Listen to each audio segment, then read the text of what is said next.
And then he just will add on, Charlie loved it when I did this stuff over and over again. Influencers and others in our society who greeted his assassination with sick approval, excuses, or even jubilation. You've heard that. So have I. Couldn't believe it. He's coming Some after of the very influencers. same people who spent the last 8 years trying to sit in moral judgment of anyone who disagreed with them about politics suddenly started cheering for a murder. Incredible. You know the names. They're major losers, by the way. That will be proven out in a short period of time. Some of the very people who call you a hater for using the wrong pronoun were filled with glee at the killing of a father with 2 beautiful young children. And the same commentators who this week are screaming fascism over a canceled late-night TV show where the anchor had no talent and no ratings. Last week were implying that Charlie Kirk deserved what happened to him. No side in American politics has a monopoly on disturbed or misguided people. God. But there's one part of our political community which believes they have a monopoly on truth, goodness, and virtue, and concludes they have also a monopoly on power, thought, and speech. I love Donald Trump, Mr. President. I love you so much. That's not happening anymore. We've turned that corner very quickly. Tragically, atrocities of this kind, and kind that we saw in Utah, of all places, are the eventual consequence of that kind of thinking. If speech is violence, then some are bound to conclude that violence is. As a fellow content creator, I can tell you that he is absolutely seething right now. And the reason for it is that he didn't get named. You know, like Hasan Piker is the genie of the desert with magical abilities to survive any TOS violation. And so he would have loved if Donald Trump would have named him. Like, he would have gotten at least 5,000, if not like 6,000 followers just because of that. And so, like, Donald Trump didn't name him. You know, he wasn't talking about you, Hassan. He was talking about destiny. Seriously, though, you know, like, this actually got me thinking.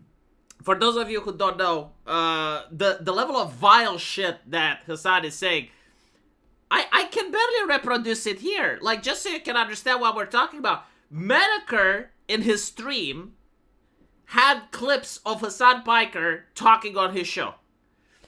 And Menaker deletes his stream. Like, you guys know who Menaker is, right? He deletes his streams.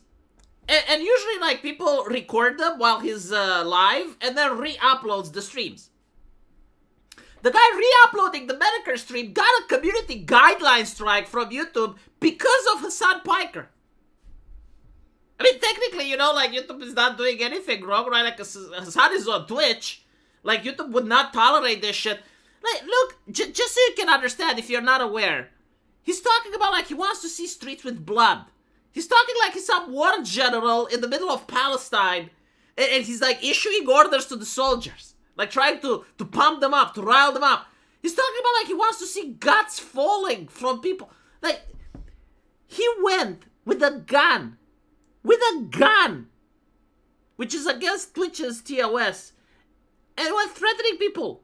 And like, the excuse is like it was an airsoft gun. Motherfucker, you do it. You know? You make a channel on Twitch that has, like, at least, like, 20,000 subscribers. Right? Because, like, that's the level. And then take an airsoft gun and see what happens. You get banned, okay? Like, mortal people, normal people get banned. And so, I was actually thinking about this. What is the purpose of banning? Right? Like, why does social media ban? Why is it not like the telephone company? Like, the telephone company doesn't ban your account. They don't ban your number. You can do anything you want on the phone, right? Why is the social media like that? Because it used to be. Like, back before 2016, it used to be. Everyone could say anything, and if you committed a crime, you'd get arrested. But, like, social media wouldn't ban.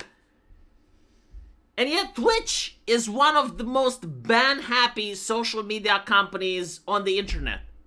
They even ban you for your own chat. Like, if you guys go on a Twitch streamer's chat and shit up the place, if that Twitch streamer doesn't have moderators and they don't catch you to ban you, they're responsible for what you say. No other streaming service has this mental illness.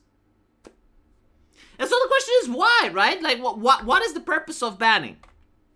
Allegedly, right, the official reason is advertisers. Like, they don't want to spook advertisers, right? How do they justify Hassan then? Like, they're their brand. Everyone that hears of Twitch associates immediately with Hassan because, like, he was in the newspapers, he's viral everywhere, right? How does he not get demonetized? And so, like, the only explanation is that, well, maybe advertisers aren't the problem anymore. Like, maybe that was a time when you had Carlos Maza and the gang. But, like, nowadays, advertisers just don't give a fuck. Like, they advertise, right? And so, what is the purpose of maintaining the censorship? Because Tectone, you know, he made fat of a chick. And I checked it out. She was fat. Like I looked. It's like, okay, well, Tectone said this person is fat. And he got banned for like 2 weeks. And I wanted to see, like, okay, no, she's fat. She was fatter than me, and I'm fat.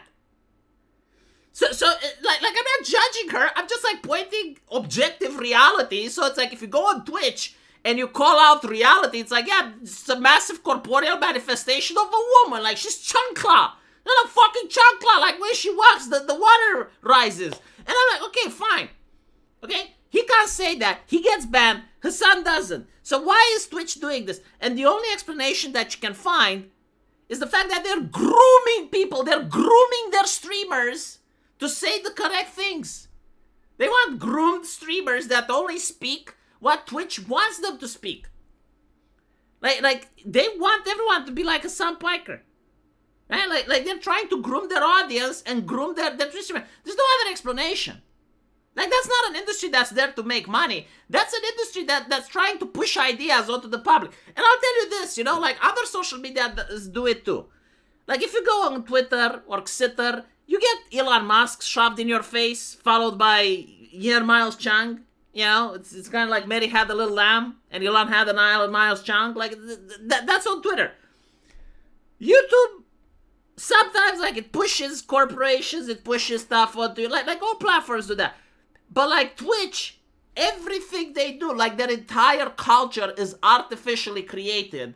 And you get to see the way they do it with the censorship. Like, that's why they go overboard with the censorship. Specifically, like, to artificially create ideologies.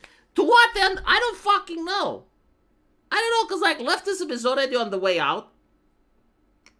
I'm pretty sure, like, leftism is going to rebrand itself. Like, I'm pretty sure, like, it will come with a new platform, with new points of view, right? Like, elections are coming. Like, Kamala Harris didn't manage to get the masculine vote. And that's really concerning. Like, you can't win elections without it. So, like, they're going to try to reshape and reimagine some of their talking points. And so, like, why is Twitch clinging to the old ways is beyond me. Anyway, let me know what you guys think. And as usual, I'll see you in the comment section. Take care.